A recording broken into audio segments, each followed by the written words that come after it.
देखिए, आज एक विशेष कारण से आप सब लोगों को जो तकलीफ दी गई यहां पर आने के लिए, उसका कारण रहा कांग्रेस ने वैसे देश को तो बड़ी तकलीफ दी हुई है, उसके ऊपर ही मेरी आज की ये प्रेस कॉन्फ्रेंस है। सबसे बड़ी बात, जो मैनिफेस्टो है कांग्रेस का, जिसे लेकर हमें एक बहुत बड़ा ऐतराज है, उस मैनिफेस्टो के ऊपर आज भारतीय जनता पार्टी की तरफ से मैं ठाकुर अभिजीत जसरोटिया आप सबसे मुखातिब हूं।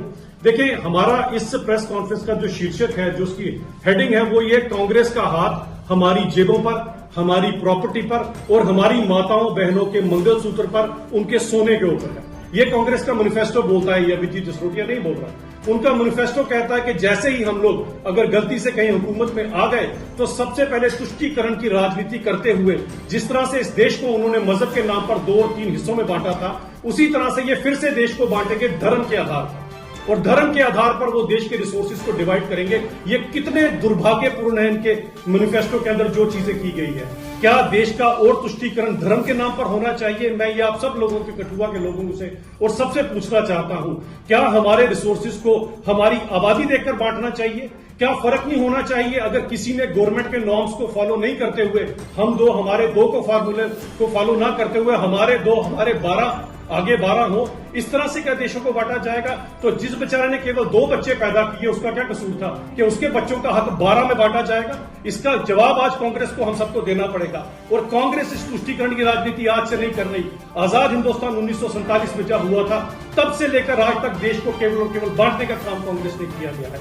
और आज जिस तरह से चाइना के कम्युनिज्म के ऊपर और कम्युनिस्टों के चलते हुए जो हमारे हकूकों को बांटकर लोगों में जो बांट दिया जाएगा, ये बड़ा दुर्भाग्यपूर्ण है। इसी तरह कांग्रेस ने जो आज तक किया गया, वो केवल और केवल चाइना को खुश करने के लिए किया गया। और चाइना की राह पर चलते ही अगर आप देखें तो जब हमारे देश का चाइना के साथ भी जब हमारा युद्ध हुआ, उस समय भी अगर आप देखें राजीव गांधी फाउंडेशन, उसके बाद जो 100 करोड़ रुपया राजीव गांधी फाउंडेशन में आया था, उसके बदले में इन्होंने चाबी वैली, डूरू वैली और साई चीन की चाबियां जो है कांग्रेस ने चीन को दी थी। यही नहीं, आज ये कम्युनिस्टों की बात करने वाली और चीनियों की बात करने वाली जो कांग्रेस है, इनके राहुल गांधी जब भारत जोड़ो तोड़ो और न्याय की यात्रा करते हैं तो अरुणाचल प्रदेश नहीं जाते हैं। यानी कि कांग्रेस ने अरुणाचल प्रदेश अपने हिसाब से चीन को सौंप दिया हुआ है। तो आप समझ सकते हैं, उन्हीं की यहां पर कम्युनिज्म को फॉलो करते हुए अगर कांग्रेस वाले आज हमारे लोगों की जो रिसोर्सेज हैं, हमारी जो पुरानी प्रॉपर्टीज हैं, हमारी माताओं बहनों के जो मंगलसूत्र, जो सोने हैं, उन सबको इकट्ठा कर लोगों में बांट देगी, बाकियों में बांट देगी, माइनॉरिटीज में बांट देगी, और खासकर धर्म के आधार पर जब इसे बांट देगी, तो ये एक बहुत ही दुख की बात है। और आज हर एक आम जनमानुस जो है कांग्रेस के इस मैनिफेस्टो से पर्टर्ब है। बाबा भीमराव अंबेडकर जी ने जब हमारे देश का संविधान दिया था, तो जो हमारे एससी समाज के लोग हैं, जो दबे कुचले लोग हैं, जो जातियों के कारण हम लोग बंटे थे, उन सब में समानता लाने के लिए हमारे देश में रिजर्वेशन लाई थी।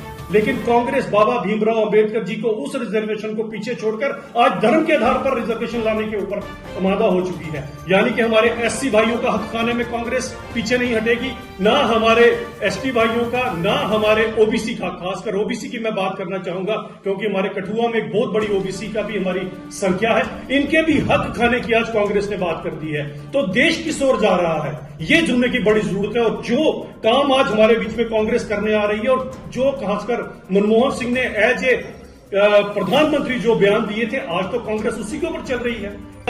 ये मुस्लिम लीग के जिन्ना ने जो उस समय अपना मैनिफेस्टो दिया था, क्या उससे कुछ आपको फर्क नजर आता है? और हमें भूलना नहीं चाहिए कि जिन्ना के और नेहरू जी के कारण जब ये 2 देशों का बंटवारा किया गया था, तो हमारे देश के उस समय जो वंचित समाज, जो दबे कुचले लोग थे, उनमें से 23% लोगों को जिन्ना ने पाकिस्तान में रोक लिया था। किस लिए रोक लिया था, यह शायद लोगों को नहीं पता होगा।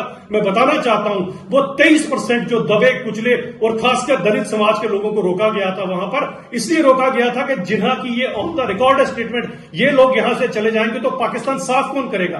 अपनी गंदगी साफ करने के लिए हमारे 23% लोगों को वहां रोका गया था। आज पता करिए वहां पर कितना रह गया पीछे, केवल 2.3% लोग रह चुके हैं।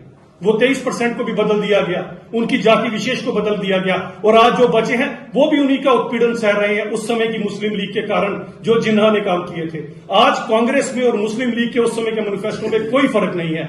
देश को तुष्टीकरण करने की राजनीति के कारण कांग्रेस इस लेवल तक आ जाएगी कि हमारी बहू बेटियां, हमारी बच्चियां, उनके मंगलसूत्र, उनके सोने, हमारे बाप दादों की प्रॉपर्टियां आज सुरक्षित नहीं है। इस कांग्रेस के दौर के अंदर कांग्रेस सत्ता पाने की भूख में इस हद तक इस देश को झंझोरेगी, ये आप लोग खुद में कल्पना कर सकते हैं। इसीलिए मैं कठुआ के सभी लोगों को कहना चाहता हूं कि कांग्रेस की तुष्टीकरण की राजनीति के ऊपर जरूर जरा एक नजर बनाकर रखें और जो बयान इन लोगों ने दिए हैं और जो अपने मैनिफेस्टो में जो खासकर मेरे 80 समुदाय से लोग, ओबीसी लोगों का जो हक खाकर किसी विशेष जाति धर्म विशेष के ऊपर बांटने की बात की गई है, उसके ऊपर मैं सभी लोगों को सचेत करने के लिए आया हूं। मैं ठाकुर अभिजीत सिंह जसरोटिया ये कहना चाहता हूं कि कांग्रेस को अपनी इन सब चीजों को वापस लेना चाहिए, वरना ये जो देश है उन्हें बहुत जल्दी जवाब देगा।